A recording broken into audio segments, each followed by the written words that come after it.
एका गावाच्या जवळ एक तळे होते. त्या तळ्यामध्ये एक हंसीण राहत होती. त्या तळ्याजवळच एक गरीब बाई आपल्या 2 मुली सोबत राहत होती. त्या हंसीणला सोन्याची पिसे होती. एके दिवशी हंसीणला वाटते की आपण या गरीब बाईला सोन्याची पिसे मदत करूयात. आपण जर या बाईला मदत केली तर ती आणि तिच्या मुली आनंदाने राहतील. दुसऱ्या दिवशी हंसीण त्या गरीब बाईला भेटायला गेली आणि म्हणाली, माझे एक सोन्याचे पीस मी तुम्हाला रोज देत जाईन. त्यानंतर हंसीण रोज त्यांना एक सोन्याचे पीस देऊ लागली. त्यामुळे ते कुटुंब सुखी झाले.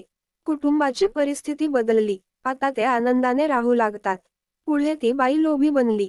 ती ठरवते की एकदाची हंसीणची सर्व पिसे काढून घेऊयात. दुसऱ्या दिवशी ती बाई हंसीणला पकडते आणि पिसे ओढू लागते. पण अचानक त्या हंसीणच्या पिसांचे रंगरूप पालटते. पिसे सामान्य होऊन जातात. ते पाहून बाईला आश्चर्य वाटते. हंसीण तिला म्हणते, मी तुला मदत करण्याचे ठरवले होते पण तू हावरट झालीस. आता मी कधीही पुन्हा परत येणार नाही.